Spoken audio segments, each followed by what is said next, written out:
Satu, dalam perjanjian lama, saudara, di Keluaran pasal 21 ayat 12 sampai 16, hukuman mati sudah diperlakukan untuk kasus pembunuhan, pencurian manusia, dan mengutuk orang tua. Silakan Bapak Ibu sambil dibaca ayat Alkitab. Keluaran 21 ayat 12 sampai 16. Hukuman mati untuk pembunuh, mencuri manusia atau menculiklah, ya, istilah yang zaman sekarang. Termasuk mengutuk orang tua loh. Di perjanjian lama sudah Tuhan kenakan yang namanya hukum.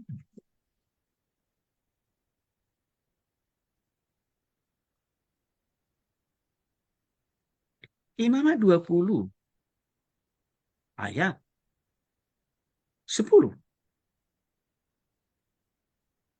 Ya, Imamat 20 ayat yang ke-10. Di sana juga sudah dijelaskan, saudara,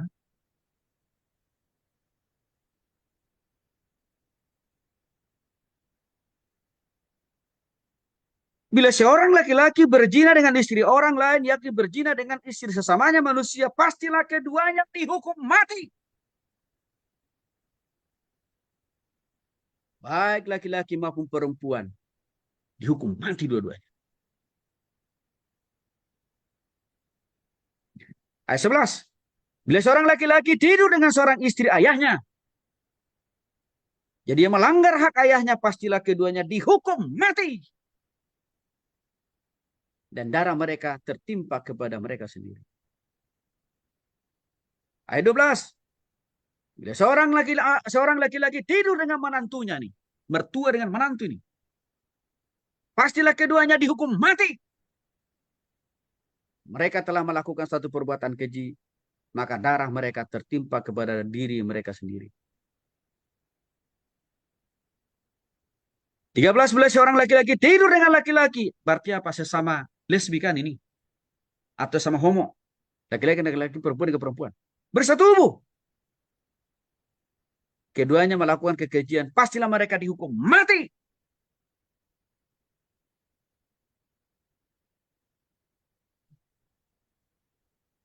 Artinya hukuman mati untuk para penjina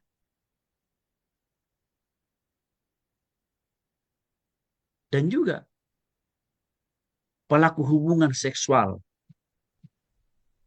sedarah, dan termasuk juga penyembah berhala. Jelas kok.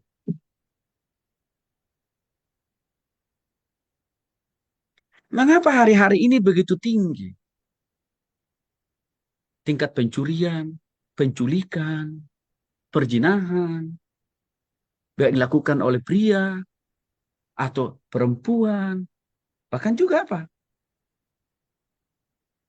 Hubungan seksual saudara kan sekarang kan luar biasa tuh.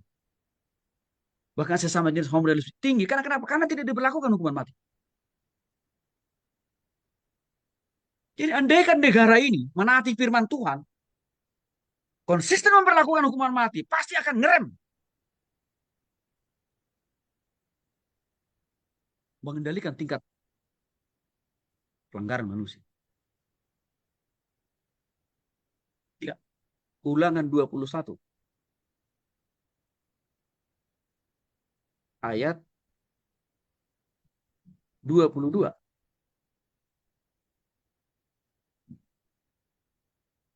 Apabila seorang berbuat dosa yang sepadan dengan hukum mati, lalu ia dihukum mati, kemudian kugantung dia pada sebuah tiang. Orang berbuat dosa, saudara-saudara. Dosa apapun.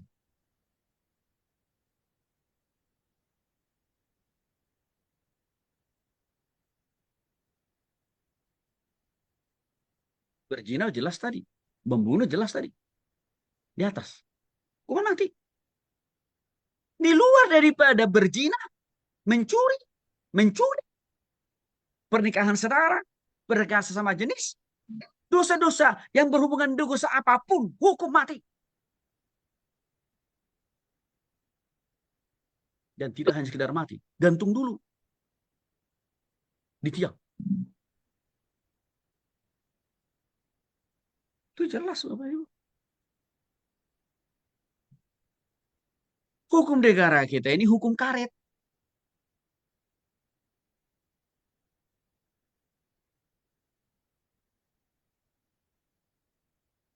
Alias hukum banci yang berlaku di negeri. Gak jelas.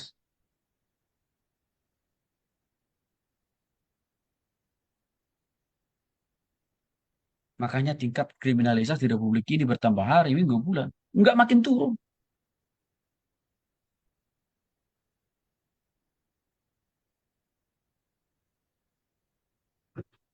Imamat pasal 24 ayat 16. Siapa yang menghujat Tuhan? Pastilah dia dihukum mati. Dan dilontari dengan batu. Dilempari Bapak Ibu ya. Oleh seluruh jemaah itu. Baik orang asing maupun orang Israel. Asli. Bila ia menghujat nama Tuhan. Harus dihukum.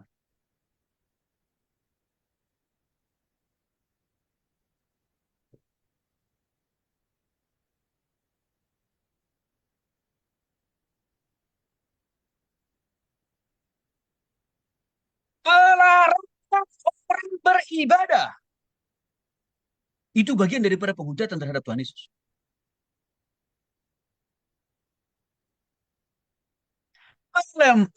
Pembakaran penghalang-halangan. Kita orang Kristen membakar gereja, bentuk penghujatan terhadap Tuhan.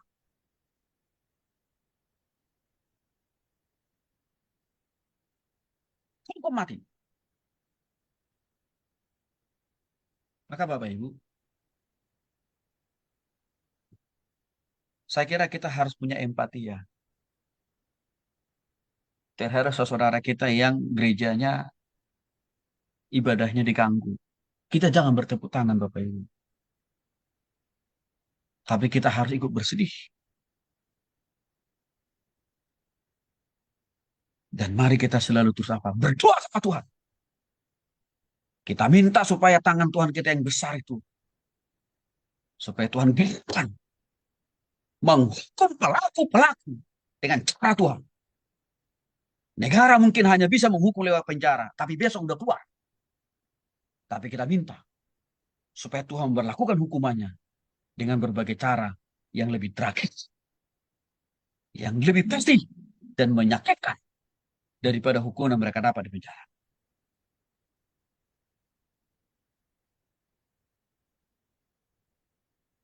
Ada seorang ibu, saya kira Bapak Ibu juga tonton ya,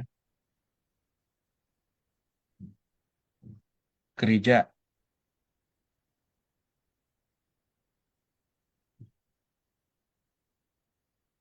Kristen Batakaro kalau nggak salah yang di Depok itu ya. Izinnya kan sudah dikeluarkan oleh pemerintah setempat. Masih ribut. Coba. Kami nggak ada diskusi. Sudah mengeluarkan izin. Dong, siapa yang perlu dia diskusi? Pemerintah sudah tahu dong. Siapa yang perlu diminta tanda tangan? Tapi kenapa mereka ngotot? Kami nggak pernah diminta tanda tangan kami dan lain sebagainya. Mereka itu meminta uang pada dasarnya. Jadi artinya apa? Seringkali masyarakat sekitar itu mau memeras kita orang Kristen. Maka waktu saya lihat videonya itu Bapak Ibu ya. Apalagi ibu-ibu yang paling depan itu. Wah saya langsung berdoa, angkat tangan Tuhan. Saya berdoa Tuhan. Atas nama Tuhan. Tuhan tolong. Tuhan ambil nyawa orang ini. Mari kita punya hati yang sama seperti hati Kristus Bapak Ibu. Waktu teman kita yang lain dianiaya, kita harus punya empati.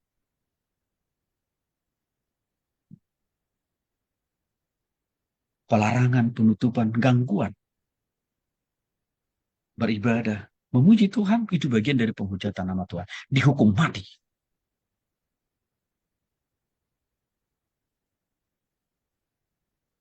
Kalau hukuman mati diberlakukan dalam hal menghalang-halangi orang beribadah di Republik ini, maka orang akan takut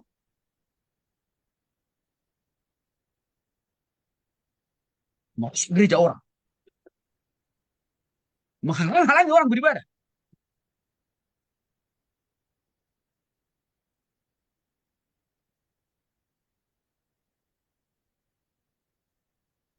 Salah satu janji Jokowi yang tidak bisa dia lakukan dan salah satunya adalah kebebasan beragama, kebebasan mendirikan gereja bagi orang Kristen. Dia nggak bisa lakukan. Itu salah satu yang buat saya sangat begitu kesal sama Jokowi.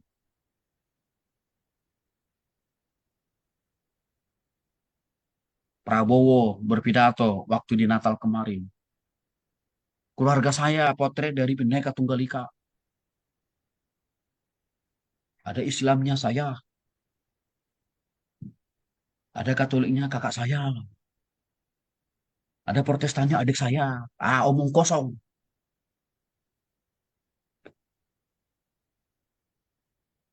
Belum sampai 1 tahun dia jadi presiden.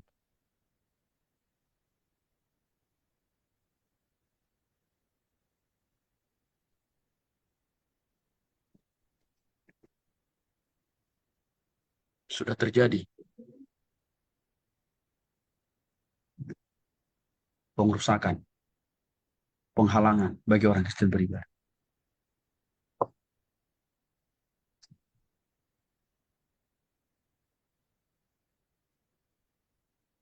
Jadi mari Bapak Ibu, kalau sudah selesai periode ini ke depan kita mari berpikir ulang lah.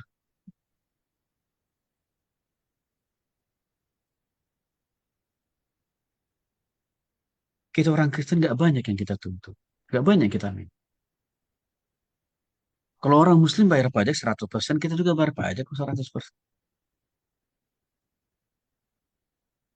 Banyakan orang Kristen kok yang memberikan makan orang Muslim negeri ini. Karena banyakan orang Kristen jadi pengusahanya kan gitu. Tapi kita nggak mendapatkan keadilan. Dalam hal masalah beribadah saja nggak ada. Maka saya yakin, kalau negara ini menerapkan tetap hukuman bencong atau banci, hukuman Tuhan akan turun. Di perjanjian baru, jangan lupa saudara. Roma 13. Ini saya singgung minggu lalu ke Pak Marino ya. Ayat 1 sampai 7. Pemerintah diberikan wewenang, hak, bahkan tugas untuk melakukan hukuman mati sebagai bentuk penegakan hukuman Tuhan bagi masyarakat yang tidak sama Tuhan, tidak sama hukum negara. Itu jelas kok dalam Roma pasal 13. Maka kadang-kadang begini Bapak Ibu ya. Makanya kadang-kadang kalau ada hamba Tuhan ya, ya dulu saya kesal betul itu. Waktu pemberlakuan hukuman mati terhadap pelaku eh, perdagangan narkoba internasional. Kebetulan kan orang Kristen. Oknum PGI, oknum PGI langsung ngomong di televisi atas nama PGI. Berarti kan mewakili seluruh gereja-gereja di Indonesia, terutama Protestan kan gitu. Kami menolak keras hukuman mati. Bapak Ibu. Waktu saya dengar ini, terlalu bodoh jadi pendeta.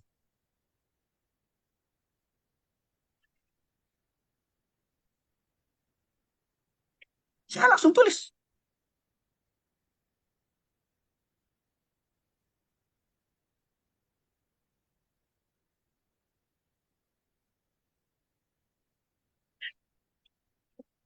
Nggak memahami Alkitab secara komprehensif. Udah bunyi duluan. Kan menyesatkan orang kan itu.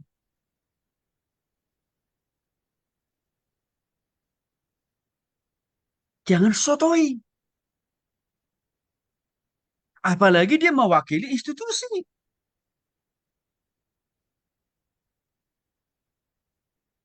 Tanya dulu dong.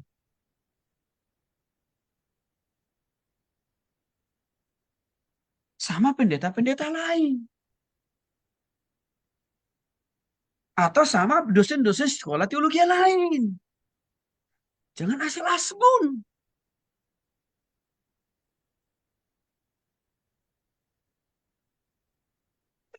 Pemerintah sudah siap memperlakukan hukuman mati itu.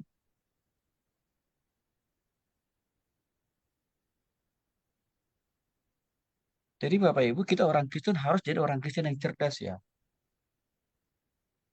Harus punya pemahaman pengetahuan yang dalam, yang luas. Jangan asal ngomong kita. Malu.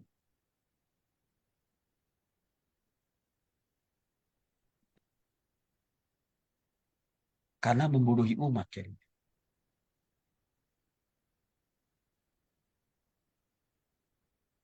Lukas 23.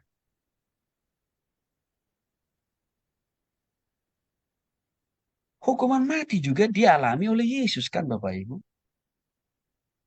Di masa pemerintahan Pontius Pilatus. Kenapa hukuman mati diberlakukan kepada Yesus? Karena hukuman mati sudah berlaku umum pada waktu zaman itu. Sebagai hukuman yang paling tertinggi, paling maksimum, paling berat. Bapak Ibu. Maka Yesus pun dijatuhi hukuman yang sama. Karena menurut asumsi mereka, Yesus ini amat sangat berat sekali kejahatannya. Padahal kan tidak. Di Matius pasal 7. Lagi-lagi. Waktu Yesus naik bandingkan ceritanya ini. Yesus pun dijatuhi hukuman mati juga oleh penguasa Romawi. Karena di dalam kerajaan Romawi pada era itu sudah menjadi hal yang biasa bahwa hukum paling tertinggi, sanksi yang paling maksimal, mati.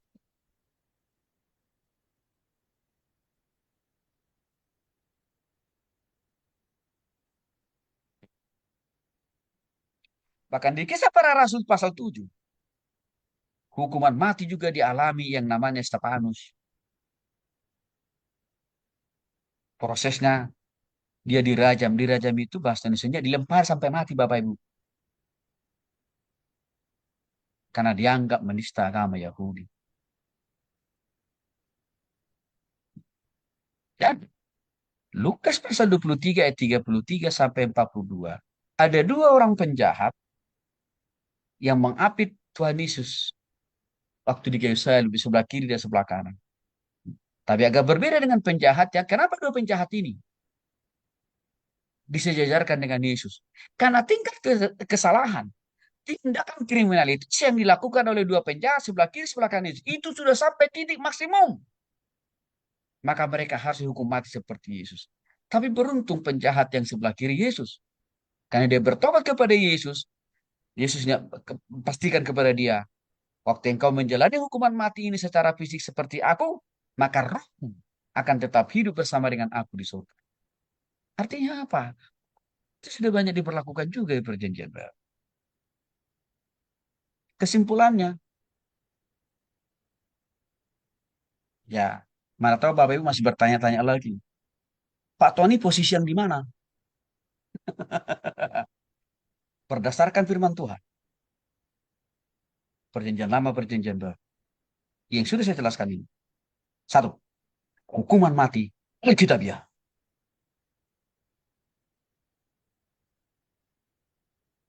Dua, hukuman mati Tuhan kehendaki. Bahkan Tuhan berlakukan.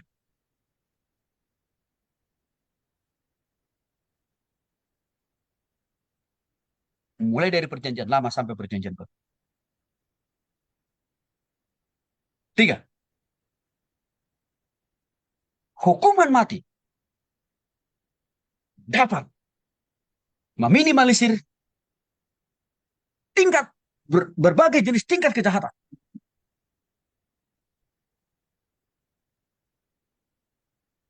yang dilakukan oleh manusia di dunia.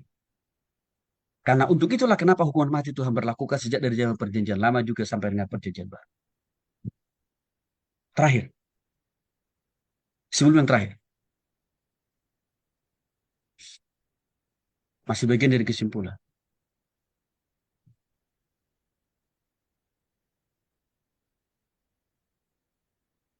Kalau negara ini memperlakukan hukuman mati seperti yang Tuhan perintahkan dalam perjanjian lama dan juga perjanjian baru, pasti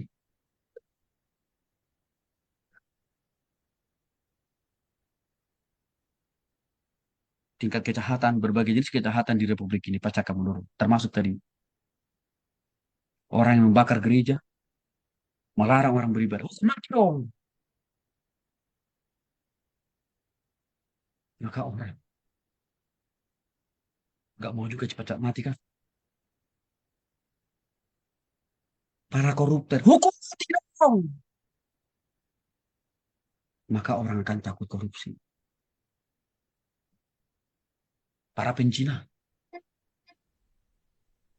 tukang selingkuh, homo, lesbian, hukum mati. Karena semua itu di dalam kita. Pasti nggak ada orang yang mau cepat-cepat mati.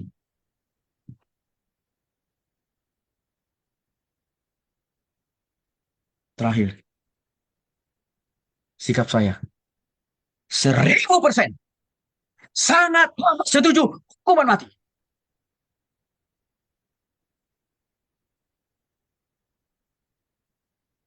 Sayang saja sebenarnya saya nggak pernah dipanggil oleh pengadilan untuk memberikan kesaksian secara teologis. Boleh atau tidak hukuman mati diberlakukan dari perspektif Kristen. Kalau saya dipanggil, saya akan beberkan semua ayat ini.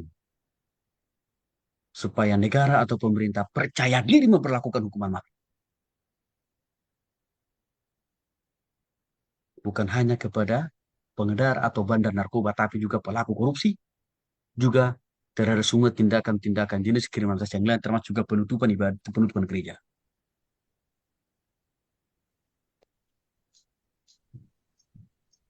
Tapi saudara, kalau negara tidak mau memperlakukan ini, Tuhan pasti akan memperlakukannya dengan caranya sendiri. Saya kira kita udah dengar kok sikap presiden kita yang sekarang. Dia menolak kok hukuman mati. Sudah pernah dengar itu pernyataan beliau di beberapa media. Padahal Alkitab katakan hukuman mati. Jadi Bapak Ibu kita orang Kristen. Jangan anti hukuman mati. Karena Alkitab kita sempurna menjelaskan hukuman mati berasal dari Tuhan. Bahkan diperlakukan oleh Tuhan. Sejak dari zaman PR sampai sekarang. Dan tidak pernah ada perubahan sedikit pun ayat ini. Dari dulu sampai sekarang. Gak pernah berubah.